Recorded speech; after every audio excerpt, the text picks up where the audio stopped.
दोस्तों नमस्कार, स्वागत है आपका परीक्षा खबरी में। जून का महीना जा चुका है और धीरे धीरे जुलाई, अगस्त और सितंबर भी चला जाएगा और आप लोग इसी तरीके से आलस्य बरकरार रखेंगे तो निश्चित रूप से आने वाले समय में ये आपको तनाव का कारण भी दे सकता है। अतः पढ़ाई अपनी जारी रखें, महीने यूं ही गुजरते जाएंगे। परीक्षा खबरी साप्ताहिक आज आपको शाम को रात में मिल जाएगा। तो ठीक है, अब साप्ताहिक भी शुरू हो गया है और 2-3 दिन बाद 6 महीने का पूरा कंबाइंड। बस आप लोग पढ़ते रहिए, क्या कह सकते हैं, छोटे बच्चे तो हैं नहीं, लेकिन हमें पता चलता रहता है कि क्या हो रहा है, मतलब पढ़ाई आप लोगों की कैसी चल रही है इस समय। तो घनघोर वाली पढ़ाई नहीं चल रही है, जबकि चलनी चाहिए। इटैट ई दीवार, ये क्या है? आयकर अपील प्राधिकरण ई दीवार। ई जहाँ लग गया मतलब ये कुछ न कुछ डिजिटल है।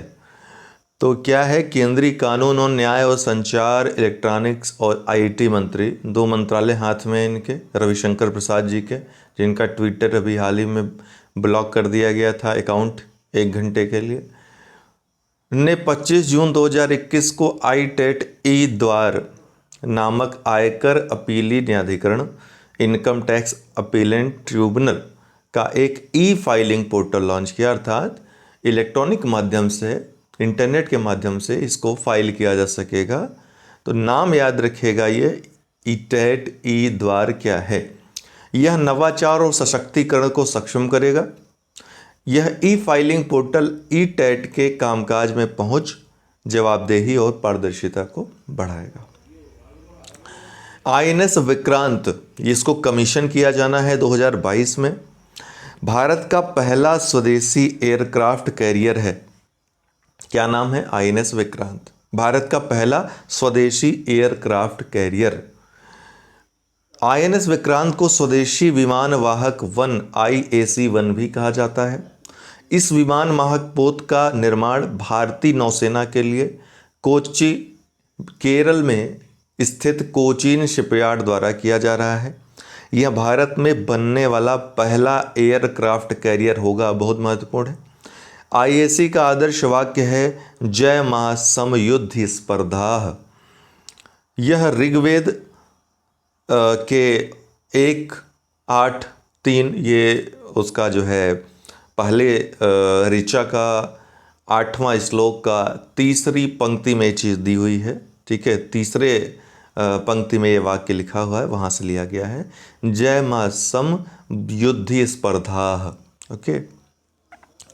Denmark science framework agreement on ISA, international solar alliance में डेनमार्क ने हस्ताक्षर कर दिए हैं। अब इसकी पूरी कहानी जानेंगे। डेनमार्क ने भारत के साथ अंतर्राष्ट्रीय सौर गठबंधन फ्रेमवर्क समझौते और अनुसमर्थन के साधन पर हस्ताक्षर किए हैं। 8 जनवरी 2021 को ISA-FA में, अर्थात फ्रेमवर्क एग्रीमेंट में संशोधन लागू होने के बाद, कुछ संशोधन किए गए थे, डेनमार्क अंतर्राष्ट्रीय सौर गठबंधन फ्रेमवर्क समझौते की पुष्टि करने वाला पहला देश बन गया है। इस संशोधन के बाद अंतर्राष्ट्रीय सौर गठबंधन क्या है? तो ISA वर्तमान में 121 देशों का गठबंधन है। इसकी शुरुआत भारत ने की थी। फ्रांस में जो पेरिस कोप का सम्मेलन हुआ था, 21वां सम्मेलन, उसी में इसकी शुरुआत की गई थी। भारत ने इसकी शुरुआत की थी और फ्रांस चूँकि मेजबान था तो उसने भी इसमें महत्वपूर्ण भूमिका निभाई थी।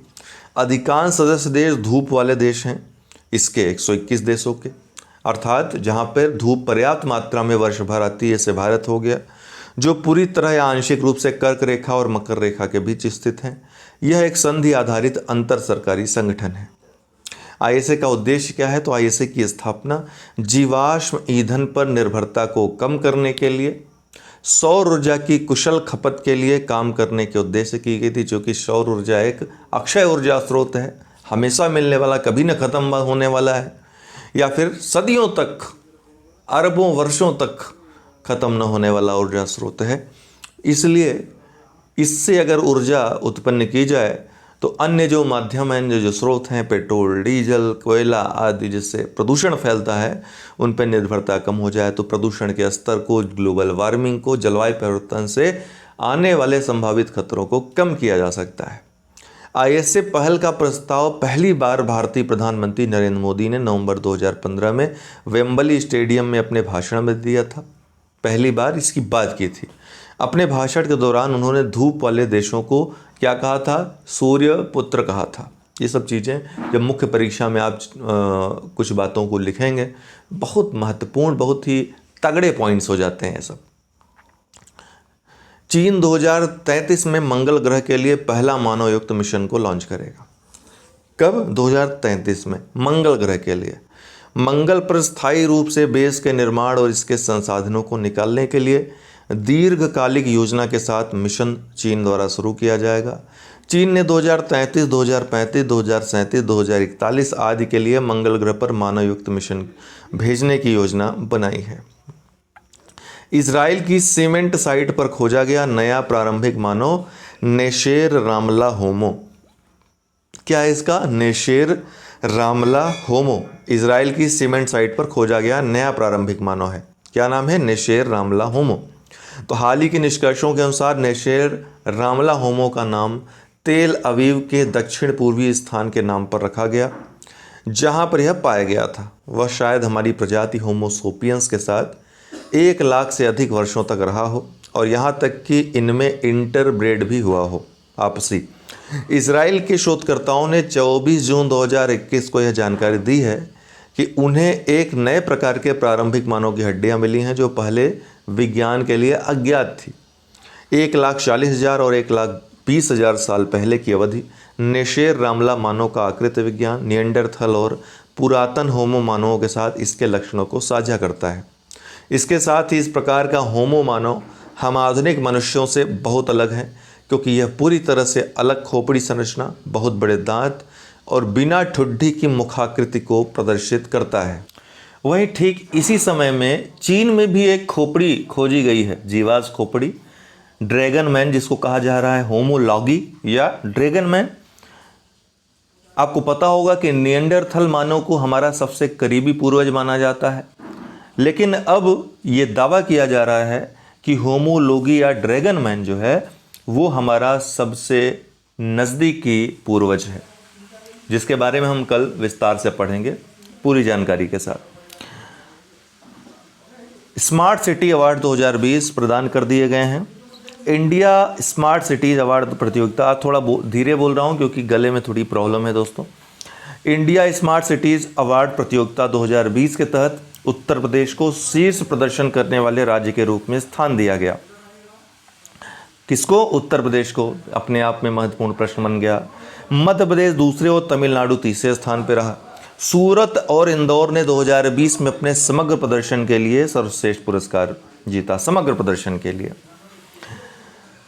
चंडीगढ़ को सर्वश्रेष्ठ केंद्र शासित प्रदेश का पुरस्कार दिया गया। इन पुरस्कारों को घोषणा केंद्र सरकार द्वारा 3 शहरी परिवर्तनकारी मिशनों, smart city mission, Atal mission for urban rejuvenation and urban transformation, Amrut योजना और प्रधानमंत्री आवास योजना शहरी के 6 वर्ष के अवसर पर प्रदान की गई थी।